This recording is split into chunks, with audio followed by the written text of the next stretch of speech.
3주간에 걸쳐서 마음을 주제로 말씀을 전하고 있습니다. 성경에서 마음이라 할 때에는 사람의 가장 중요한 본질, 그 사람의 어떠함을 나타내는 중심이라는 개념으로 마음을 이야기하고 있습니다. 이렇게 중요한 마음이 그런데 생각보다 연약하고요. 생각보다 많은 요소들에 의해 영향을 받습니다. 쉽게 왜곡됩니다. 그래서 세상에서도 이 마음을 주목하고 있고 세상에서도 마음을 잘 지키는 것에 요즘은 많은 관심을 쏟고 있습니다. 그래서 여러 가지 방법론들이 있고 실제로 그것이 어느 정도 유익한 것도 사실입니다. 하지만 우리 성경에서 기독교에서 마음에 주목할 때에는 첫 단추부터가 다릅니다. 오늘은 그것에 대해 말씀을 나눠보려고 합니다. 성경이 마음을 이야기할 때에 가장 첫 번째로 이야기하는 것은 우리에게 성령이 임하셔야 한다는 것입니다. 사람의 마음의 변화는 자기 자신을 잘 살피고 자신을 성찰하고 침묵하는 가운데 자신 안에 깊이 들어감으로써 자신을 알게 되고 새로워지는 것이 아니라 성령이 우리 안에 오시는 것에서부터 시작된다고 이야기하고 있습니다. 그래서 에스겔서 36장 26절에 말씀하기를 또 새 영을 너희 속에 두고 새 마음을 너희에게 주되 너희 육신에서 굳은 마음을 제거하고 부드러운 마음을 줄 것이다. 이렇게 말씀하고 계시죠.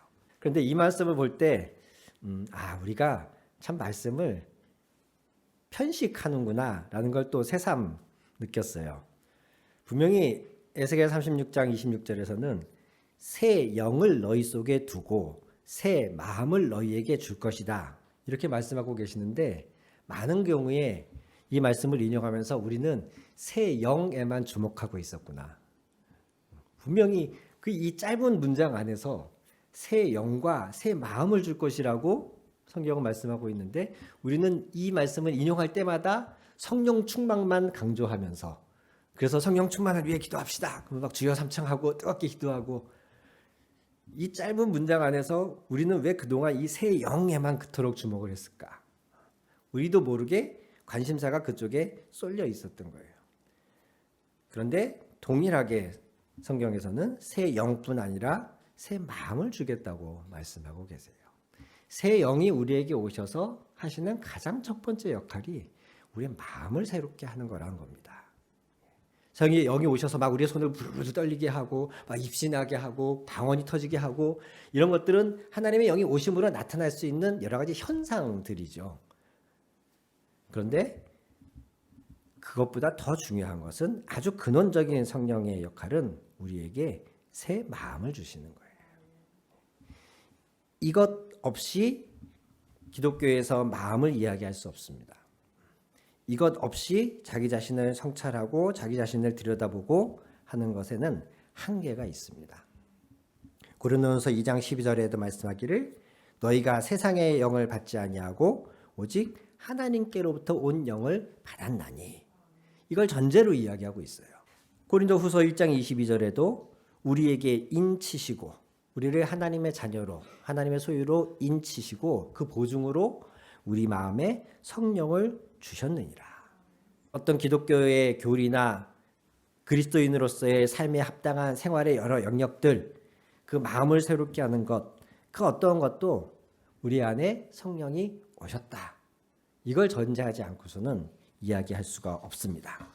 그러므로 우리는 모든 신앙생활의 첫 단추가 그것이지만 우리 주 예수 그리스도를 마음으로 믿고 입으로 시인하여서 그분을 구주로 영접해야 합니다. 그래야 우리에게 성령이 오실 수 있거든요. 그 마음에 하나님을 모실 수 있는 유일한 조건은 하나님의 아들이 육신을 입고 이 땅에 오셔서 다른 그 누구도 아닌 나의 죄를 위하여 돌아가셨다. 그리고 부활하셨다. 그분은 하나님의 아들이시다. 이 신앙 고백을 하는 것. 그럼으로써 우리 안에 하나님의 영이 오시는 것. 이것이 모든 신앙생활의 출발점입니다. 오늘 나누게 될 말씀의 주제도 사실 이것 없이는 말할 수 없는 주제입니다. 오늘 우리는 그 하나님의 영이 우리 안에 오셔서 우리의 마음을 어떻게 변화시키는가 하는 첫 번째 주제의 이야기를 해보려고 합니다. 그 첫 단추로서 오늘 히브리서 13장 9절에 이렇게 말씀합니다. 다른 교훈에 끌리지 말아라. 마음은 은혜로서 굳게 함이 아름답다. 은혜로서 튼튼하게 하는 것. 성경 세 번역에서는 튼튼하게 한다라는 표현을 쓰고 있어요. 우리의 마음을 단단하게 튼튼하게 만들어주는 것이 무엇이냐? 은혜라는 것이에요. 음식으로서 하지 말아라는 것은 그럼 무슨 말일까요? 음식으로 말미암아 행한 자는 유익을 얻지 못하였느니라.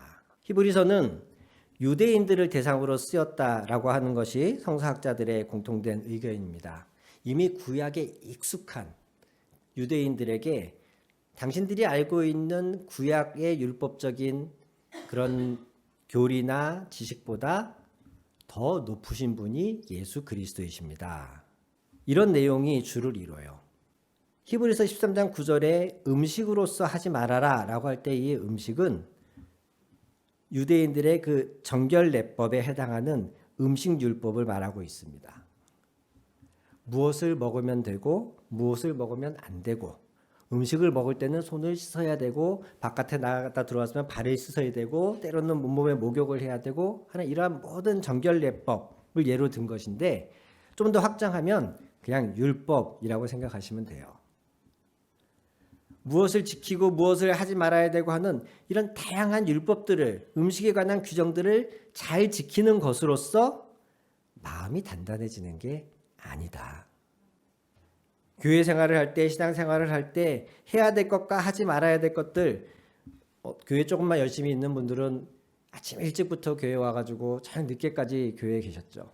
요즘 코로나 이후로 많이 문화가 바뀌었지만 전에는 정말 교회에서 살았잖아요. 저만 해도 청년 시절에 일주일에 7번을 교회를 갔습니다. 신앙이 좋은 부모님의 자녀들이 신앙이 좋기가 어려운 이유가, 신앙 좋은 부모님들은 교회에서 너무 바쁘거든요. 같이 손잡고 교회를 가긴 가지만 교회 가면 부모님들은 뭐 성가대 봉사, 주방 봉사, 교사 봉사 이런 거 하느라가 너무 바쁘고, 아이들은 자기 해당하는 그 교육부 뭐 중고등부면 중고등부, 아동부면 아동부 가서 예배 한번 딱 드리고 나면 아이들은 이제 나머지 시간은 혼자 방치되는 거예요. 부모님들은 너무 바쁘니까. 이처럼 많은 시간 교회에서 무엇을 하고 하지 않고, 무엇을 먹으면 되고 되지 않고 이런 것들을 지키는 게 중요한데, 그걸 하지 말라는 게 아니라 그것을 하더라도 이것은 알고 하라는 거예요. 그걸 잘 지킨다 그래서 우리의 마음이 튼튼해지는 것은 아니다. 우리의 마음을 단단하게 튼튼하게 해주는 것은 은혜다라고 히브리서에서는 이야기하고 있습니다. 안식일, 대속죄일, 유월절, 초막절 이런 기타 등등의 절기를 잘 지키는 것, 정해진 규례에 따라 소와 양과 염소와 비둘기를 잡아서 제물을 바치는 행위들, 먹어도 되는 것 안 되는 것을 가리는 행위들, 정해진 시간에 하는 기도, 예배, 성경 일독 이런 다양한 것들이 필요하지만 근본적으로 그 외형을 잘 지킨다 그래서 마음이 튼튼해지는 것은 아니다. 그것을 하는 가운데에 우리가 은혜를 받아야, 그 안에, 그 행위 안에 담겨있는 은혜가 경험되어져야 우리의 마음이 단단해지는 것이다. 이 이야기를 하고 있는 것입니다. 은혜는 받을 자격이 없는 자에게 대가 없이 주어지는 것이라고 정의되어 있습니다. 받을 자격이 없는 자에게 대가 없이 주어지는 것. 서두에 말씀드린 우리 주 예수 그리스도가 하나님의 아들이시며 그가 나의 죄를 위하여 십자가에 죽으셨고, 그를 믿음으로 말미암아 내가 하나님의 원수에서 하나님의 자녀가 되었다. 사망의 나라에서 그리스도의 빛의 나라로 옮겨졌다. 죽을 죄인이 영생을 얻었다. 라고 하는 이것이 믿어지고 이것을 고백하게 되는 것. 이게 은혜 아니겠습니까? 전혀 받을 자격이 없는 자였거든요. 심지어는 내가 그것이 필요한 줄 내가 깨닫고 느껴서 하나님 나를 구원해 주세요. 그 아들을 보내셔서라도 나를 좀 구원해 주세요. 라고 내가 먼저 요청하거나 내가 하나님께 부탁드린 적도 없어요. 나는 그게 내게 필요하다는 생각조차 못하고 있었던 상황에서 그분이 나에게 일방적으로 다가오셔서 나를 구원해 주신 거예요. 이것이 믿어지고 이 한량없는 은혜가 경험되어지는 것. 여기에서부터 우리의 마음이 새로워지는 겁니다. 마침 그 위로가 필요했어요 라는 책이 있어요. 제가 한번 들고 나와 봤어요. 여기에 한 에피소드 하나를 읽어드리겠습니다. 위키와 함께한 귀농이라는 짧은 에피소드인데요. 위키는 강아지 이름이에요. 어떤 사람이 옆집에서 하도 시끄럽게 짖어대는 낑낑거리고 짖어대는 개가 있어서 참다 못해서 옆집에 가봤더니 한 주인이 병든 강아지를 방치하고 있었대요. 병이 드니까 돌보지 않고 그냥 그러다 죽어라 라고 한 내심 그런 마음이 느껴질 만큼 아이가 너무 묶인 채 제대로 먹지도 못해서 말라 비틀어져 가지고 죽어가고 있는 강아지가 한 마리 있었대요. 이 사람이 그 강아지를 보자 너무 측은하고 안타까워서 대뜸 자기가 데려다 키우겠다고. 그래서 그 강아지를 받아와서 동물병원에 데리고 가고 치료하고 해서 회복시켜서. 근데 마침 그때가 귀농을 준비하고 있던 때였어 가지고 그 강아지를 데리고 같이 단 둘이서 귀농을 했다는 거예요. 그리고 시골 생활을 하면서 그 강아지와 함께 귀농한 자신의 이야기를 SNS에다가 온라인에다가 한 토막씩 올린 글이 있었는데 그중에 이런 대목이 있었습니다. 제가 읽을게요. 위키를 키우면서 힘들지 않았다고 하면 거짓말이지만 위키는 내 인생을 바꾸었습니다. 누구나 행복해야 한다는 것, 한없이 나를 사랑해 줄 누군가가 반드시 있다는 것을 나는 위키를 통해서 배웠습니다. 사실은 위키가 나를 키우고 있는 것 같습니다. 저는 반려동물이 아무리 사랑스럽고 이쁘고 좋아도 사람의 가치와는 비교할 수 없다고 생각합니다. 성경적인 가치관에서 그렇습니다. 그러나 그럼에도 불구하고 반려동물이 주는 위로와 또 그 가치는 상당하다는 것을 또한 알고 인정하고 내심 맘 같아서는 고양이 한 마리 정도는 키우고 싶은데 너무나 이 상황과 여건이 안 돼서 그렇죠. 이 대목이 너무 저한테 찡했어요. 누구나 행복해야 한다는 것. 이건 뭐 너무나 당연한 사실이죠. 근데 행복하고 싶다 그래서 행복해지는 게 아니라는 게 문제잖아요. 누구나 행복하고 싶지만 누구나 행복하십니까? 근데 이 사람은 어디에서 그 행복을 찾았느냐? 한없이 나를 사랑해줄 누군가가 반드시 필요하다는 것. 아마 그 강아지도 위키도 자기를 구해준 주인이라 자기의 목숨을 살려준 주인이라 너무 고마웠겠죠. 더욱 그래서였겠죠. 원래 강아지라는 개라는 족속이 그렇지만 자기의 목숨을 구해준 주인이니 얼마나 더 고맙고 그 주인을 사랑했겠습니까? 그러니까 이 위키는 자신의 주인을 향해서 아무 조건 없이 한없이 사랑을 표현해 준 거예요. 그 위키를 통해 강아지를 통해서 누구나 행복해질 수 있구나. 나를 한없이 있는 그대로 받아들여주고 사랑해주는 어떤 존재가 있다는 것. 그것이 자기를 행복하게 해주고 그런 위키를 통해서 그러니까 그런 위키가 나를 키우고 있었구나 라고 느끼게 되었다는 이 글. 조건 없이 한없이 누가 나를 사랑한다? 그게 은혜입니다. 또 다른 에피소드 하나가 있었습니다. 중고폰을 위한 첨단 기술이라는 에피소드였는데요. 그 인테리어업을 하는 어떤 60대의 남자분이 딸이 병으로 먼저 세상을 떠났어요. 그 딸의 생전의 사진들을 자기 핸드폰 안에 이렇게 저장해서 다니면서 쉬는 시간이나 딸이 보고 싶다면 틈만 나면 그 폰 안에서 사진을 찾아서 보고선 하는 그게 낙서로 사는 분이었는데 어느 날 일을 하다가 핸드폰을 잃어버린 거예요. 이분이 뭐 나이가 60대 후반이다 보니까 미리 이걸 어디 다른 곳에 백업을 시켜놨다든가 뭐 클라우드 기능을 이용해서 어디 올려놨다든가 이런 걸 할 줄 아는 분이 아니다 보니까 딸의 마지막 유품과도 같은 사진들이 그 핸드폰과 함께 사라져버린 거예요. 너무 놀라고 당황한 이분이 경찰서를 찾아갔어요. 이 중고 핸드폰 하나를 경찰들이 과연 찾아줄까? 그렇게 생각은 들었지만 뭐 어떻게 마지막 지푸라기라도 잡는 심정으로 경찰서를 찾아갔어요. 광주의 어느 경찰서라는데 쭉 사연을 들은 경찰들이 움직이기 시작을 했습니다.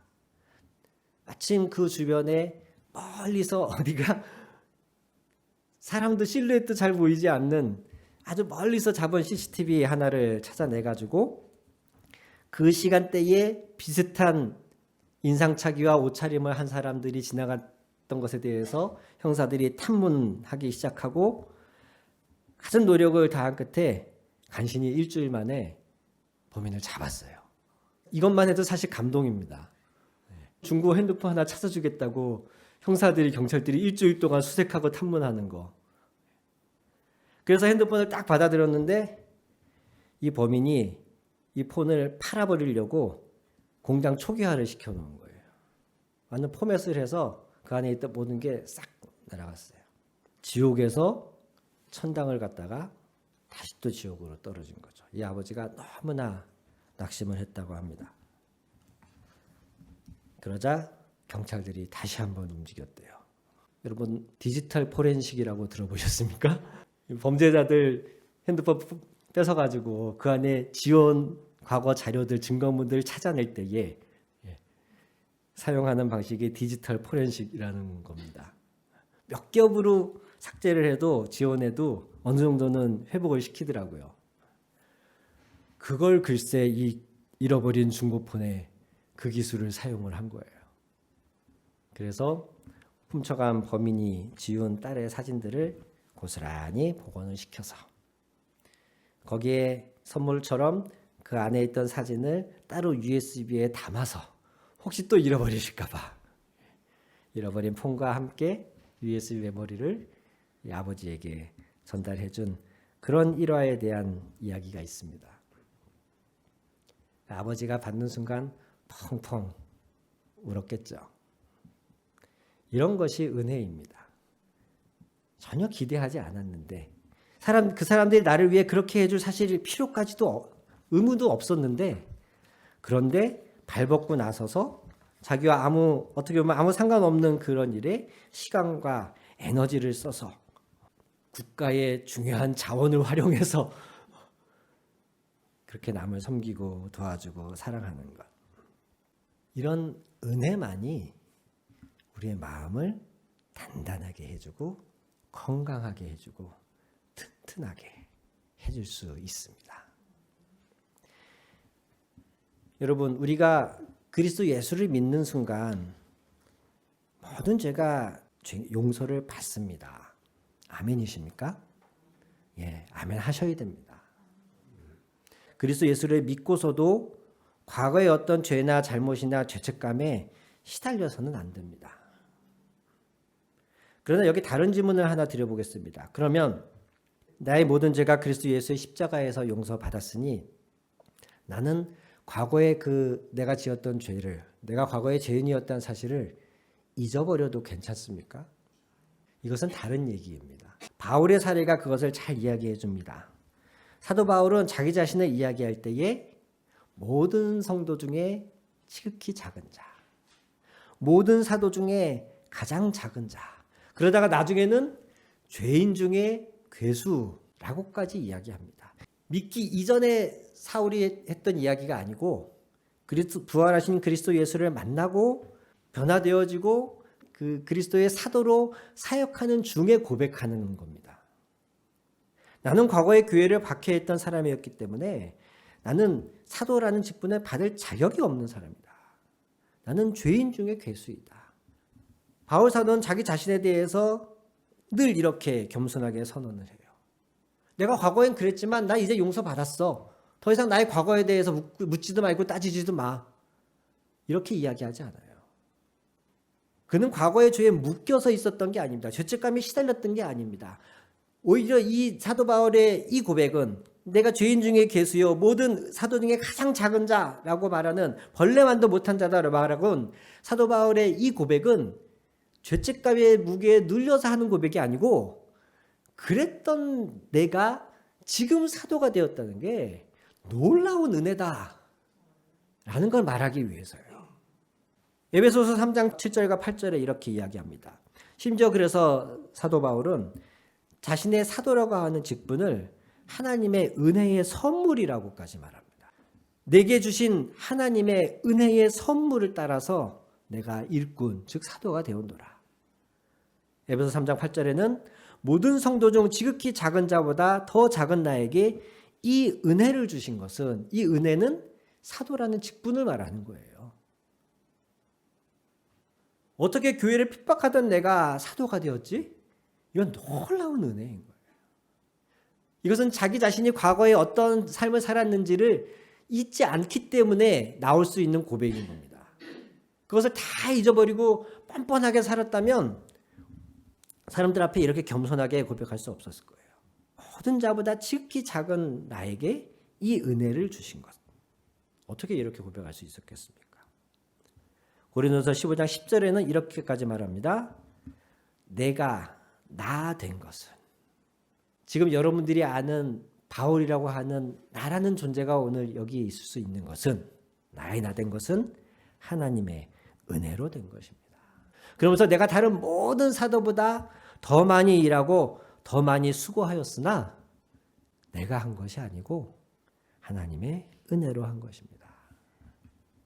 그 은혜가 사도 바울 안에 늘 잊혀지지 않았기 때문에 그가 당한 고난을 서술했을 때에 얼마나 사도 바울이 고생 많이 했습니까? 가는 곳마다 유대인들은 유대인대로 박해하죠. 이방인들은 이방인대로 박해하죠. 먼 길을 떠나는 여행 중에 강도의 위협, 물에 빠질 위협 당하죠. 채찍에 맞개를 4번이나 하고 실제로 돌에 맞아서는 죽을 뻔까지 하죠. 돌 던진 사람들이 바울 사도가 뻗어버리니까 저거 죽었네. 다 죽은 줄 알고 갔어요. 근데 나중에 정신을 차린 거죠. 이런 고난을 당해놓고서도 내가 모든 사도보다 더 많이 수고하였으나 내가 한 것이 아니요 하나님의 은혜다. 그를 그 모든 환난과 고통 중에서도 넉넉히 그 일을 감당할 수 있게 했던 것, 그의 마음이 그 모든 것 안에서도 지치지 않고 낙심하지 않았던 것, 그는 감옥에 갇혀 있다가도 감옥에서 풀려나면 자신이 전도했던 사람들의 가정을 찾아가서 그들을 위로하고 떠났다라고 사도행전은 기록합니다. 방금 감옥에서 풀려난 사람이 멀쩡하게 잘 생활하던 사람들을 찾아가서 위로하고 떠났대요. 그게 어떻게 가능했을까? 그 은혜를 잊지 않았기 때문에 그래요. 사랑하는 하늘향교회 성도 여러분, 은혜가 우리의 마음을 튼튼하게 해줍니다. 교회 안에서는 은혜가 넘쳐야 됩니다. 교회 안에서 행해지는 모든 모임, 코이노니아, 교제, 봉사, 섬김, 이 모든 것들은 은혜가 전제되어야 하는 것입니다. 점점 이 은혜에서 떠나가면서 오늘 히브리서 표현을 하면 그 음식에 대한 것, 즉 규정에 대한 것, 율법에 대한 것, 계명에 대한 쪽으로 무엇을 했냐 안 했냐 쪽으로 우리의 관심이 옮겨지기 시작하면서부터 교회 다니는 게 팍팍해지고 예배를 드리고 하는데도 마음의 즐거움은 없고 점점 내가 다른 사람들을 판단하고 정죄하게 되어지는 겁니다. 왜요? 은혜가 없어서. 베드로후서 1장에 이렇게 말합니다. 이 말씀을 함께 찾아서 보고 싶습니다. 나의 마음을 그리고 다른 사람들의 마음을 더 튼튼하게 단단하게 해줄 은혜가 없어지면 어떻게 되느냐? 베드로후서 1장 4절부터 베드로 사도가 이렇게 권면을 합니다. 그 보배롭고 지극히 큰 약속을 우리에게 주사, 복음을 말씀하는 거죠. 이 약속으로 말미암아 너희가 정욕 때문에 세상에서 썩어질 것을 피하여 신성한 성품에 참여하는 자가 되게 하려 하셨나니. 복음은 우리 안에서 신의 성품에 우리를 참여시키는 역할을 합니다. 성령이 우리 안에 오셔서 우리의 마음을 새롭게 하시면 우리에게 신성한 성품, 신의 성품이 생겨나는 거예요. 그러면서 5절부터 그 덕목을 쭉 이야기합니다. 너희가 더욱 힘써서 너희 믿음의 덕의 지식의 절제를, 절제의 인내를, 인내의 경건을, 경건의 형제 우애를, 형제 우애의 사랑을 더하라. 아멘. 8절 이런 것이 너희에게 있어 흡족한즉 너희로 우리 주 예수 그리스도를 알기에 게으르지 않고 열매 없는 자가 되지 않게 하려니와. 즉 5절에서 8절 사이에 기록되어 있는 이러한 좋은 덕목들이 우리 안에 많으면, 우리 안에 풍성하면 우리가 그리스도 예수를 아는 일이 더 열매가 잘 자라가게 된다는 거예요. 이런 좋은 성품들이 교회 안에 있을 때에 우리 교회 성도들 각자가 더 그리스도를 아는 것에 잘 자라갈 수 있게 되는 거예요. 성경 공부를 많이 한다고 되는 것이 아니고, 하지 말라는 얘기가 아닙니다. 성경 공부를 하면서 우리가 잊지 말아야 될 것이 이러한 신의 성품이 교회 안에 풍성해지는 것이 진정 우리가 그리스도를 더 잘 알게 되는 과정이라는 거예요. 그리고 반대로 9절 이런 것이 없는 자는 맹인이라 멀리 보지 못하고 그의 옛 죄가 깨끗하게 된 것을 잊었느니라.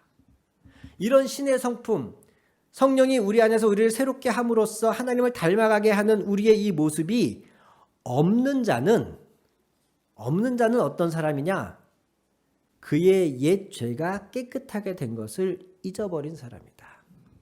내가 원래 죄인이었는데, 죽을 죄인이었는데, 하나님의 원수였는데 이제 그 죄가 깨끗함을 입어서 은혜로 하나님 앞에 서게 되었다는 사실을 잊어버렸기 때문에 자기가 잘난 줄 알고 자기가 신앙생활을 잘 한다고 생각하면서 바리새인처럼 옆에 와서 고개조차 들지 못한 채 주여 나를 불쌍히 여기소서라는 탄식밖에 할 수 없는 그 세리를 보는 바리새인처럼 교회 안에서 이러한 절제와 인내와 경건과 형제 우애를 실천하지 못하고 사람들을 어렵게 하는 사람이 된다는 겁니다. 자기가 용서받은 죄인이란 사실을, 그 은혜를 잊어버린 사람들이. 그러다 보니 그는 자기 자신의 마음 또한 피폐해질 뿐 아니라 다른 사람들의 마음을 힘들게 하는 것이죠. 교회 안에는 은혜가 있어야 됩니다. 하지만 오해하지 마십시오. 잘못된 것을 그냥 덮어주고 넘어가라는 그런 의미가 아닙니다. 교회 안에 부정이나 불의나 비리가 있어도 그것을 그냥 덮어주고 넘어가라, 이런 차원에서 말씀드리는 게 아니에요. 우선 첫 번째로는 내가 용서받은 죄인이라는 사실을 잊지 말라는 것이고, 교회 안에 그런 잘못은 은혜로 치리하는 방법을 있어요. 그건 또 따로 그걸 이제 우리가 또 훈련을 해야죠. 치리를 하되 은혜로 하는 것에 대해서도 우리는 또 연습을 해야 됩니다. 내 자신이 용서받은 죄인, 하나님의 은혜가 없었다면 여기에 감히 설 수 없는 자라는 이 사실을 잊지 마십시오. 그것을 날마다 기억하십시오. 여러분, 우리는 당연히 이 은혜를 입었기 때문에 신앙생활을 은혜를 갚기 위해서도 합니다. 하나님이 나를 구원해 주셨으니 내가 뭐라도 해야지라는 마음이 당연히 우리에게 생겨나기 마련입니다. 그런 마음은 당연히 우리에게 있어야 합니다. 그러나 우리에게 그런 마음이 있는 것과 실제로 우리가 그런 은혜를 갚으며 살 수 있느냐라는 건 다른 차원이에요. 받은 은혜가 너무 크고 놀라워서 은혜를 갚고 싶은 마음은 우리에게 충만하겠지만 우리는 은혜를 갚을 수 있는 존재는 아닙니다. 오히려 우리는 날마다 은혜를 필요로 하는 사람이에요. 어제 받은 은혜가 오늘을 살게 하는 게 아니에요. 일용할 양식이 필요하듯 우리에겐 일용할 은혜가 필요합니다. 어제 나를 사랑해 주신 하나님에 대한 기억과 감동으로 오늘을 살아가는 게 아니에요. 오늘 나와 동행하시고 오늘 나를 사랑하시는 하나님이 계시기 때문에 내가 오늘을 사는 거죠. 은혜를 갚고 싶은 마음으로 살되 은혜를 갚기 위해선 또 우리에게 은혜가 필요해요. 부모님으로부터 용돈 받는 아이가, 초등학생 아이가 부모님의 생일 선물을 사고 싶어 합니다. 그 아이의 생일 선물을 사는 돈은 어디서 나오겠습니까? 부모님으로부터 받은 용돈에서 나오는 거예요. 그럼 그 부모님은 그 아이가 자기한테 받은 돈 가지고 내 생일 선물을 사왔을 때 에이 자식 내 돈 갖고 사온 거 갖고 되게 생색내네 이러는 부모 있습니까? 그런 부모 없어요. 내가 준 용돈으로 내 생일 선물을 사왔을 때 너무 기뻐하죠. 부모들은. 하나님도 그러신 거예요. 우리가 가진 것 중에 하나님으로부터 받지 않은 게 뭐가 있습니까? 그 중에 일부를 우리가 하나님의 은혜를 갚겠다? 그건 내 생각인 거고, 그런 마음 자체는 너무 기특하고 갸륵하고 하나님이 기뻐 받으시겠지만 애초에 나는 은혜를 갚으며 살 수 있는 존재가 아닙니다. 주님, 오늘도 더 내게 은혜를 허락하여 주소서. 그래서 그 은혜로 내가 살게 하여 주소서.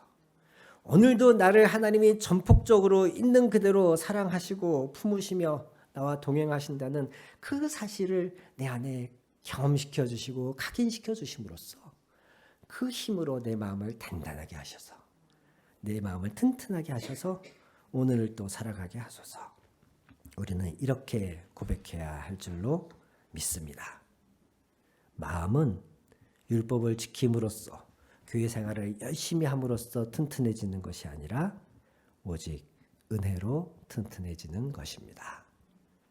우리 같이 한번 기도하시겠습니다.